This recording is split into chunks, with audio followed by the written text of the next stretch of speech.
버렸다 그러나 버리지 않았다라는 제목으로 하나님 말씀 증거하도록 하겠습니다. 수개월 전 유기견 구조 단체인 함께 걸을게에서 인터넷에 올린, 유튜브에 올린 태어난 지 3개월 만에 반품되었습니다 라는 가슴 아픈 영상을 본 적이 있습니다. 어떤 한 사람이 비숑 프리제를 펫샵에서 분양을 받았습니다. 그런데 자기가 분양받은 강아지가 너무 허약한 겁니다. 집에 가서 자주 발작 증세를 보였습니다. 그래서 동물병원에 입원을 시켰죠. 펫샵에서는 어린 강아지들이 빨리 자라지 못하도록 하기 위해서 충분한 영양을 공급하지 않는데 그게 문제가 되어서 뇌에 문제가 되고 또 발작 증상이 나타나는 겁니다. 병원에 입원을 시켰는데 3일째부터 병원에서 아무리 전화를 해도 보호자와 전화 연결이 되지 않는 겁니다. 그리고 시간이 쭉 흘러서 10일째 되는 날에 보호자가 아니라 동물병원의 원장이 전화를 받았는데 펫샵으로부터 전화가 온 것입니다. 병원비를 자기들이 다 정산해 주겠다. 그 아이는 우리가 이제 안락사 시키겠다. 이렇게 말했다고 합니다. 그러자 병원장은 지금까지 든 비용은 내가 다 부담을 하면 소유권을 포기하겠느냐 이랬더니 그렇게 하겠다고 했다고 합니다. 그런 사정을 다 들은 동물 강아지 보호 단체에서 자기들이 치료비를 다 내고 또 이후에 있을 치료에 대한 비용도 부담할 것을 약속하고 그 강아지를 구조하게 되었습니다. 그리고 임시보호처에 그 아이를 맡겼고 또 바풀이란 이름을 지어줬는데 너무도 건강하게 또 사랑스럽게 잘 자라갔습니다. 그로부터 일주일이 지나고 황당한 전화가 왔습니다. 이전 보호자가 내가 돈을 줄 테니 분양비를 줄 테니 내가 다시 입양해 갈 수 있겠냐, 데려갈 수 있겠냐 이렇게 하는 거였습니다. 그러자 이미 소유권을 다 포기했으니 그럴 수 없다고 말을 하자 귀를 의심하는 말을 했다고 합니다. 그 여자가 했던 말은 얼마까지 필요하세요? 이렇게 이야기했다고 합니다. 그 보호자는 펫샵과 이 강아지에 대해서 논의하면서 교환을 해주든 환불을 해주든 그런 이야기들 계속 진행되고 있었는데 강아지 소식을 들었겠죠. 이제 건강하게 자라고 있다는 것. 그래서 이제 돈만 주면 내가 이 강아지를 다시 데려올 수 있을 것이라는 기가 막힌 생각을 했다는 겁니다. 참 어이없고 화가 난 내용입니다. 유튜브 영상을 보는데 많은 이들이 댓글을 남기고 또 조회수도 거의 200만 회 가까이 되었습니다. 지나긴 했지만 휴가철이 되면 많은 반려견들이 버려진다고 합니다. 가족이란 이름으로 지금까지 살아왔지만 이제는 귀찮고 또 말도 잘 듣지 않고 병들고 그래서 치료 비용도 많이 든다는 여러 가지 이유 등으로 가족 같은 이 반려견을 길바닥에 그냥 버린다는 겁니다. 차에서 주인은 강아지를 차에서 제 밖으로 내려보내고 문을 닫고 바로 달려가는 그런 영상도 많이 있습니다. 그러면 버림받은 강아지는 자기가 버림받은 것도 모른 채 그 주인의 차를 끝도 없이 따라가는 모습을 본 적이 있습니다.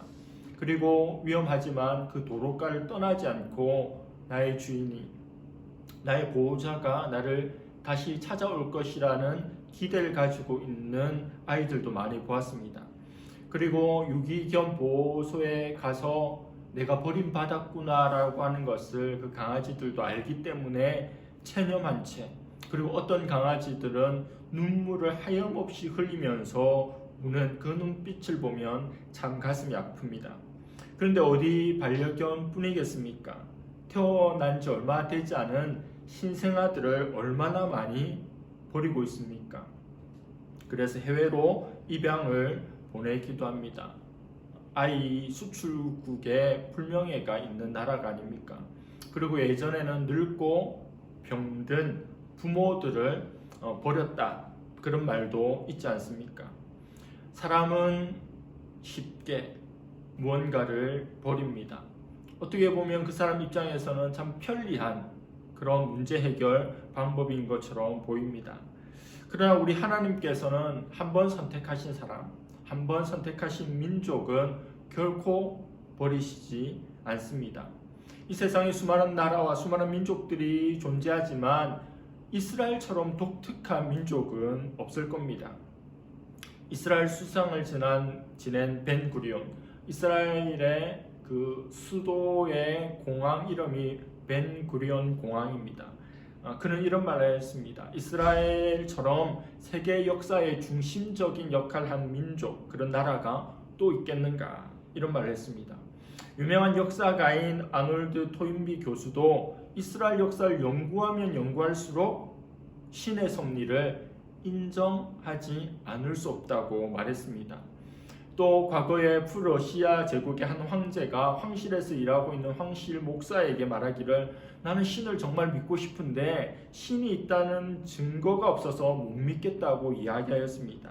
이때 황실 목사는 왕이시여, 하늘과 땅을 창조한 신이 살아있다는 단순하고도 명확한 증거를 드리겠습니다. 그것은 바로 이스라엘 역사를 보면 하나님이 살아계시다는 구체적인 증거를 알 수 있습니다라고 대답한 유명한 일화가 있습니다. 여러분, 이스라엘 역사를 아십니까? 이스라엘은 완전 나라가 망해서, 그 민족이 망해서 2000년 전에 국토를 상실한 채 전 세계의 디아스포라로 흩어져 살았던 그런 민족입니다. 긍휼을 입고 은혜를 입어야 될 상황이지만 반유대주의 정서가 온 세계인들의 마음 가운데 있었습니다. 그래서 차별하고 죽이려 하고 격렬하고 거센 핍박의 역사가 이스라엘입니다. 2000년 동안 그런 어려움을 당했는데 그들의 고유한 문화와 전통, 종교, 철학, 언어를 그대로 보존했다가 2000년 만인 1948년 5월 14일에 팔레스타인에 다시 민족 국가를 부활시키는 데 성공하였습니다. 정말 드라마 같은 일이죠. 20년도 아니고 200년도 아니고 2000년의 세월 동안 전 세계에 흩어져서 핍박당하고 또 독일 나치에 의해서는 민족이 말살되는 일을 겪었지만 그렇게 그들은 다시 나라를 세운 겁니다. 우리 민족이 일본에게 40년도 되지 않은 그런 속국으로 통치를 받았지만 우리는 우리의 고유한 것들을 많이 잃어버렸습니다. 그것을 비교해보면 이스라엘이 얼마나 놀라운지를 알게 됩니다. 세계 모든 곳에서 세계 많은 사람들로부터 경멸을 받고 증오와 혐오의 대상이 되었던 그 이스라엘 민족이, 그 유대 민족이 전 세계에서 가장 많은 노벨 수상자를 배출하는 민족이 되고 전 세계에 기여하는 민족이 되었다는 것은 정말 놀랍습니다. 사도 바울은 오늘 본문 말씀 속에서 이스라엘 역사를 통해서 하나님의 주권이 어떠한 것인지를 펼쳐 나갑니다. 이것은 이스라엘뿐만 아니라 온 세계를 통치하시는 하나님의 결론이 제시되고 있는 겁니다. 36절 말씀입니다. 이는 만물이 주에게서 나오고 주로 말미암고 주에게로 돌아감이라. 그에게 영광이 세세에 있을지어다. 아멘. 이 세상 모든 역사의 결론입니다. 이스라엘 역사의 결론입니다. 우리 인생의 결론입니다. 이 세상 모든 것이 주님으로부터 나왔다는 겁니다. 그리고 주님으로부터 운행되고 결국 모든 것이 주님께로 돌아간다는 겁니다. 세계 역사를 움직이는 이들이 정치인인 것 같고 또 경제인인 것 같고 또 유명한 존재들인 것 같지만 사실은 하나님께서 역사의 수레바퀴를 돌리시는 겁니다. 처음부터 끝까지 알파와 오메가로 하나님께서 하신다는 겁니다. 하나님으로부터 나오고 하나님을 통해 역사가 일어나고 다시 하나님께로 돌아가는 대표적인 본보기로 이스라엘의 그 민족의 역사를 제시하고 있습니다. 특별히 이스라엘 민족사에서 세 가지 사건을 들어서 하나님의 주권을 선언합니다.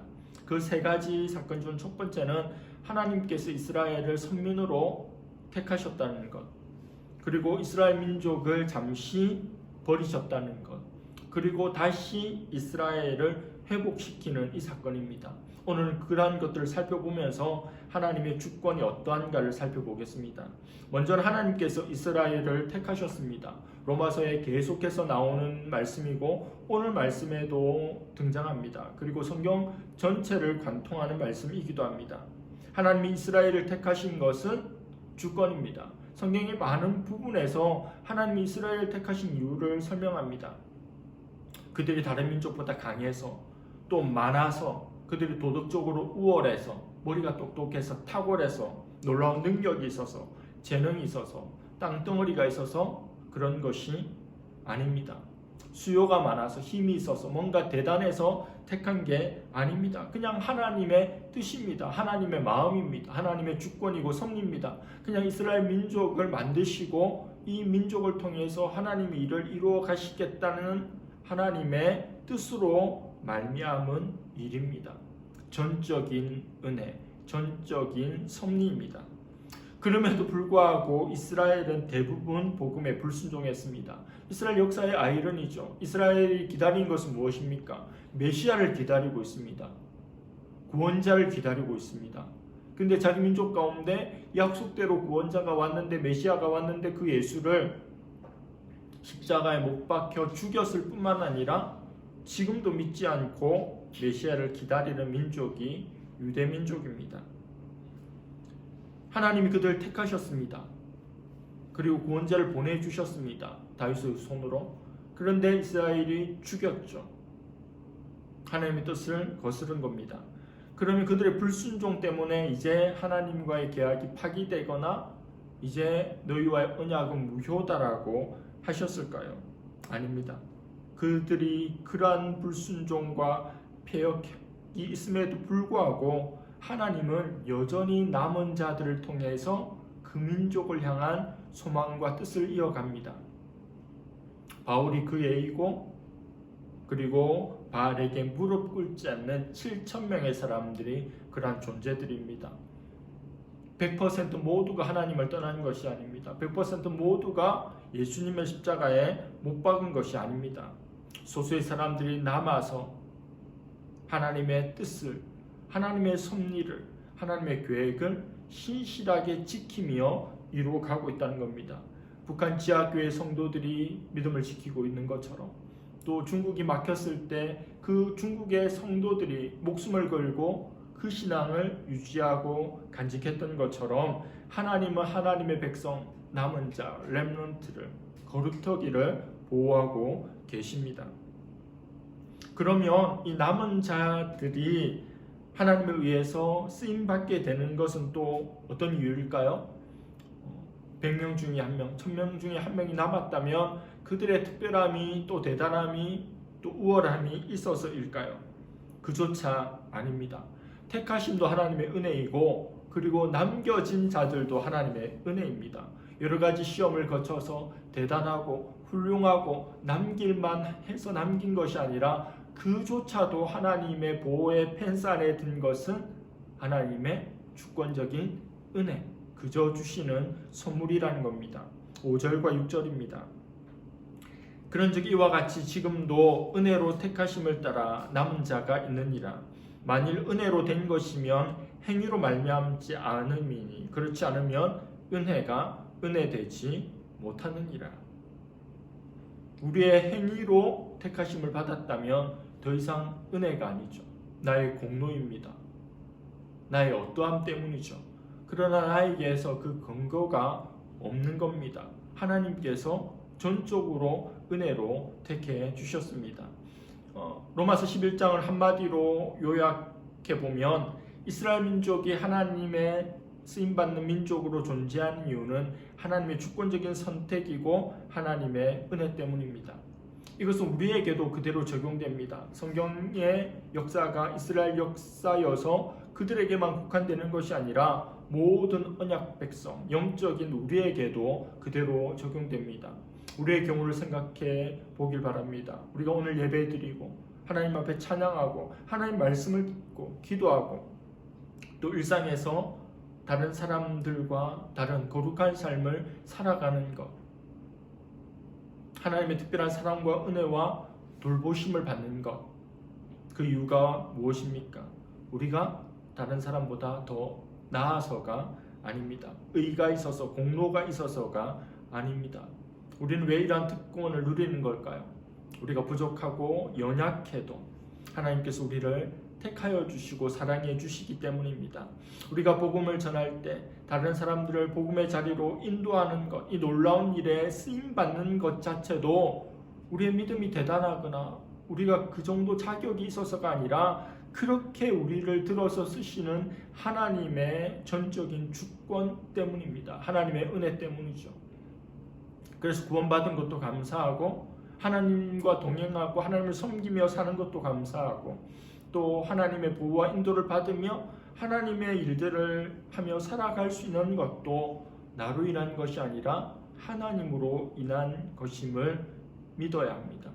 모든 것이 주님으로부터 나오고 주님으로 말미암고 또 주님께로 돌아간다는 것을 모든 일에서 고백해야 합니다.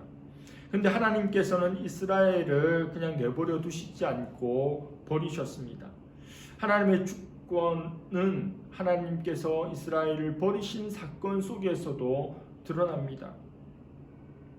이스라엘 백성들이 하나님을 떠나고 불순종하고 우상 숭배하고 악을 행할 때마다 하나님은 채찍을 드셨습니다. 결국 끝까지 돌이키지 않는 그 민족을 없애버리시고 나라를 망하게 하셨습니다. 전 세계에 흩어놓으셨습니다. 갈갈이 찢어놓으시고 또 보호받고 배려받고 사랑받는 위치에 두시지 않고 피눈물을 흘리는 그런 혹독한 핍박을 당하는 자리에 하나님께서는 옮겨 놓으셨습니다.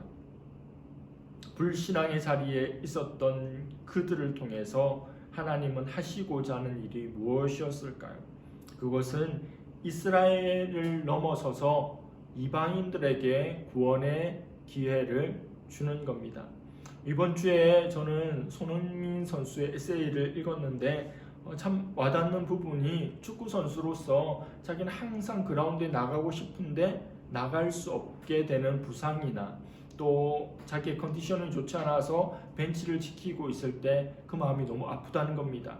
나 대신에 다른 존재가 그라운드에서 뛰는 것이 너무 힘들다는 겁니다. 하나님은 인류 역사에 유대인들을 택하셔서 하나님의 역사의 그라운드에서 마음껏 활약하면서 그 복을, 그 영광스러움을 모든 민족에게 전해주기를 원했으나 하나님을 배반하고 예수 그리스도를 거부함으로 그들이 주전에서 빠지게 되었고 이방인들이 그 위치에 서게 된 겁니다. 11절입니다. 그러므로 내가 말하노니 그들이 넘어지기까지 실족하였느냐? 그럴 수 없느니라. 그들이 넘어짐으로 구원이 이방인에게 이르러 이스라엘로 시기나게 함이니라. 지금은 피자 이름으로 더 유명하지만 도미노 게임이라는 것이 있습니다. 작은 블록 같은 것들을 한참 세워놓고 많이 세워놓고 제일 첫 번째 블록을 딱 쓰러뜨리면 일제히 쭉 넘어지면서 연쇄적으로 모든 블록들이 넘어지는 게임입니다. 도미노 게임입니다. 넘어지는 것이 의미가 있기 때문에 세우는 겁니다. 넘어뜨리려고 세우는 거죠. 그리고 넘어짐으로 서 있을 때는 모르지만 다 넘어져 보니까 위에서 보니까 대단한 그림이나 또 글작품이 이렇게 나타나기도 합니다. 유대인들이 넘어짐이 이와 같습니다. 넘어지는 그 자체는 좋지 않지만 그들이 넘어짐으로 그들에게만 머물러 있던 복음이 하나님의 주권적인 은혜가 비로소 온 땅으로 흩어지는 계기가 된 겁니다. 사도행전을 보면 복음이 핍박을 받으면 받을수록 순교자가 나오고 피를 흘리면 흘릴수록 교회가 쇠하지 않고 흥하고 그 지역이 넓어지는 것들이 일어나지 않습니까? 넘어뜨리려고 하는데 오히려 세워지는 일들이 일어나는 겁니다. 어머니가 정성스럽게 밥을 준비하였습니다. 그리고 자기 아들에게 밥을 주는데 아들이 밥을 거부합니다. 먹지 않습니다. 그래서 어머니는 마음을 바꾸어서 밥을 먹지 않는 아이에게 이 밥을 주는 것이 아니라 먹을 것이 없어서 굶주리고 있는 아이를 찾아서 정성껏 준비한 밥을 주는 겁니다. 그때 아이의 반응이 바로 시기입니다. 나는 거절한 그 밥을 남이 먹는 것을 보니 내 배가 아프기 시작합니다. 배도 고프고 배도 아픈 겁니다. 유대인이 거절한 예수를 이방인들이 취해서 구원받는 것을 유대인들이 보면서 배가 아픈 겁니다. 식이 나도록 하기 위해서. 그러니까 두 가지 의미가 있는 거죠.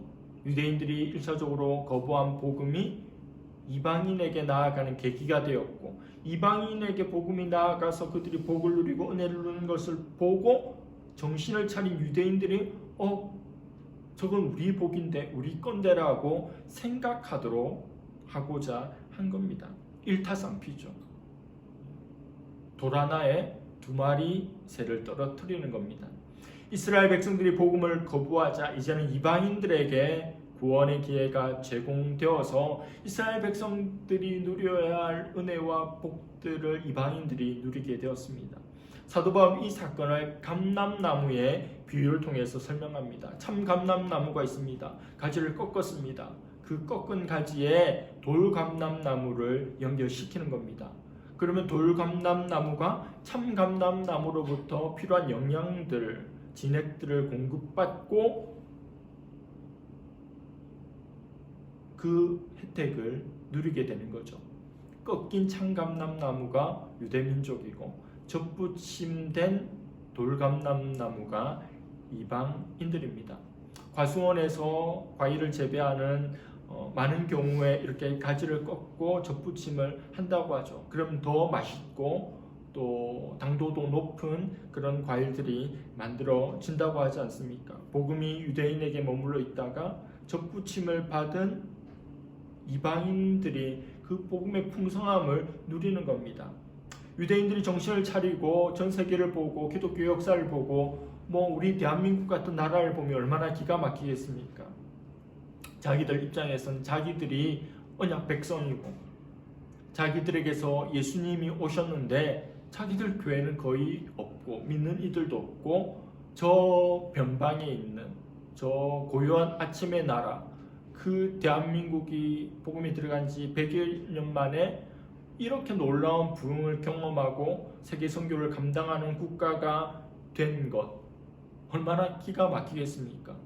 모를 때는 몰라도 알게 되면 우리는 이런 지경인데 저 이방민족이 저렇게 복을 받고 하나님께서 사용하시는가 하는 생각이 들지 않겠습니까? 하나님께서는 이스라엘이 거절한 복음을 이방인들이 받아들일 수 있는 기회를 주셨고 이방인들은 그 풍성함을 누렸습니다. 아브라함과 이삭과 야곱의 하나님께서 그 민족에게 주신 언약이, 그 약속이, 그 축복이 이제 유대인을 넘어 온 세상으로 펼쳐지게 된 겁니다. 이스라엘이 복음을 거절한 사건은 전 세계 민족의 입장에서 보면 잘된 일이죠. 우리에게까지 복음이 들어오게 된 겁니다. 유대인들 보면 고마운 마음을 가져야 합니다. 그들 때문에 우리가 복음을 받게 되었고 이런 풍요함을 누리게 된 겁니다. 그럼에도 불구하고 하나님께서는 이스라엘을 그냥 내버려 두시지 않습니다. 하나님은 이스라엘을 회복시키십니다.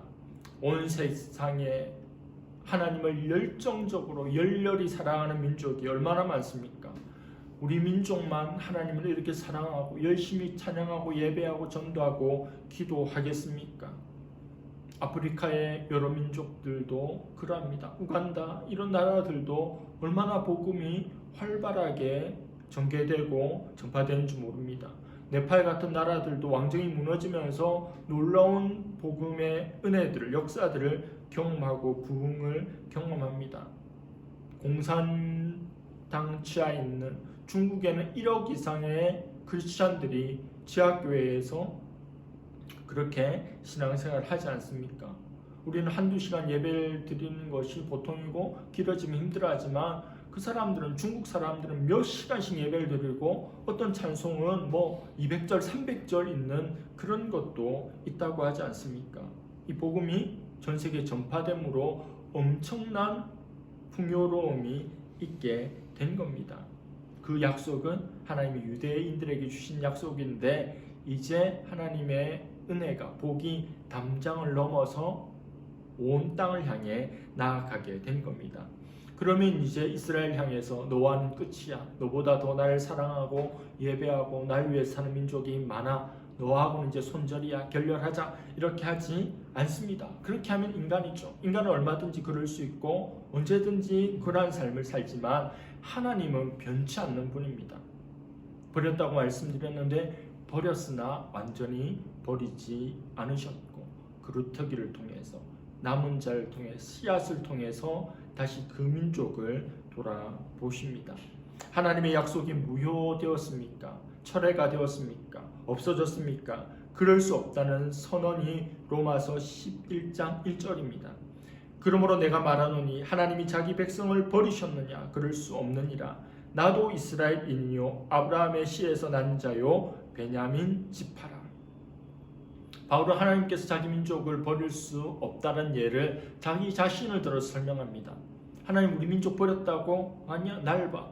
내가 유대인이야. 내가 베냐민 지파야. 내가 하나님의 백성이야. 이렇게 말하고 있습니다. 유대인은 바울 자신이 믿음을 갖고 있고 이스라엘 백성들도 어느 날 믿음의 자리로 돌아올 것에 대한 확신이 있고 그것을 선언했습니다. 그래서 26절에 그리하여 온 이스라엘이 구원을 받으리라. 우리가 신앙생활을 하면서 우리 민족만 이 나라만 생각하는 것이 아니라 온 세계를 온 열방을 보아야 합니다. 그리고 특별히 하나님께서 하나님의 구속의 섭리 가운데 택하신 이스라엘을 보아야 합니다. 그 민족에 어떤 일이 일어나고 있는지, 그들의 영적 상황이 어떠한지, 그들이 하나님 앞에 패역한지 돌아오는지를 관심 있게 보아야 합니다. 하나님 역사 속에서 이방인들에게 기회를 주셨습니다. 복음의 기회를 충만하게 주고 싶어 하셨습니다. 그 수가 충만할 때까지 하나님은 기회를 주셨습니다. 그리고 그때가 되면 하나님의 초점은 관심은 다시 이스라엘로 향하고 이스라엘이 다시 돌아올 것에 마음을 쓰십니다. 복음은 이스라엘에서 시작되었습니다. 그리고 온 세상을 돌아다니며 여행하고 있습니다. 그 복음이 다시 이스라엘로 돌아가게 될 것이고 그 백성의 회복이 일어나게 될 것입니다. 정치적으로 그들이 땅을 찾고 또 그곳에서 나라를 세운 건국한 것과 비교할 수 없는 영적인 이스라엘의 재건과 회복이 일어날 것입니다. 이 회복이라는 것은 성경의 주요한 주제입니다. 하나님께서는 싹 쓸어버리고 소망 없는 것 같지만 그 속에서 다시 일으키시는 회복의 하나님입니다. 여러분 오랫동안 기도한 것이 있습니까? 소원한 것이 있습니까? 바라던 것이 있습니까? 이제는 점점 쇠퇴해지고 있는 것들이 있습니까? 하나님은 잊지 않고 계십니다. 하나님은 일으켜 세우실 것입니다. 회복시켜 주실 겁니다. 지난주에 모로코에서 지진이 일어났죠. 세계 종말의 때가 가까우고 있습니다. 환경 전문가들의 이야기를 들어보면 지구의 온도가 계속 올라가고 있다고 하지 않습니까? 환경이 점점 망가지고 있고 이전에 없었던 그런 기상이변들이 많이 일어나고 있습니다. 기독 역사를 보면 역사상 그 어느 순간보다 어느 때보다 더 빨리 세계 복음화가 이루어지고 있습니다. 세계 여러 민족의 구석구석에 복음화가 전파되고 있습니다. 그리고 놀라운 것은 이방인들이 복음화되는 것과 또 하나 생각해야 될 것이 유대인들의 회심인데 지난 세기에 유대인들이 앞전 19세기보다 더 많은 수가 주님 앞에 돌아온 일들이 일어나고 있다는 겁니다. 말세, 그 말세의 마지막을 살고 있는 우리는 정신을 바짝 차리고 이 시대를 분별해야 합니다. 하나님의 은혜로 나를 구원해 주신 것, 택해 주신 것을 감사하고 또 내가 하나님 앞에 어떤 삶을 살든지 하나님께서는 여전히 나를 붙잡고 나를 사랑하시고 버리지 않고 도우시며 인도해 가심을 굳건히 붙드는 우리가 되기를 원합니다. 우리 자신만 볼 것이 아니라 성경 속의 이스라엘을 보고 또 이 시대의 이스라엘을 보며 또 이스라엘을 넘어뜨리심으로 온 세상을 구원하고 온 세상을 향한 하나님의 뜻을 펼치시는 하나님의 큰 그림을 보며 크게 생각하고 기도하고 신앙할 수 있는 저와 여러분들 될 수 있기를 간절히 바랍니다. 기도하겠습니다. 하나님 아버지 감사합니다. 하나님의 언약 백성 이스라엘을 택하시고 그들을 불순종함으로 그들을 내치시며 버리신 듯 하였으나 하나님 그들을 일으켜 세우시며 다시 그 민족을 회복시키시고 온 세상의 축복의 통로로 삼으시고 또 온 땅에 복음이 증거되는 것에 쓰이게 하여 주시고 그들이 다시 주님 앞에 돌아올 수 있도록 역사하시는 하나님의 손길을 보았습니다. 하나님 내 영혼을 구원하여 주신 것, 우리 민족을 택하여 주신 것, 사랑하여 주신 것에 감사하며 또 육신적인 언약 백성인 이스라엘이 또 회복되어서 영적인 백성이 되고 또 이방인의 충만한 수가 찰 때까지 이것을 위해서 기도하고 애쓰며 전도하고 선교할 수 있는 이 땅의 교회들이 되며 또 우리의 마음가짐들이 되게 하여 주시옵소서. 하나님 앞에 패역하고 악하며 하나님의 마음을 아프게 하는 삶을 살았을지라도 결코 후회하심이 없고 끝까지 우리를 사랑해 주시고 버리지 아니하시는 하나님의 그 사랑을 날마다 누리며 경험하며 살아갈 수 있는 우리 모두가 되게 하여 주시옵소서. 감사드리며 예수님의 이름으로 기도드립니다.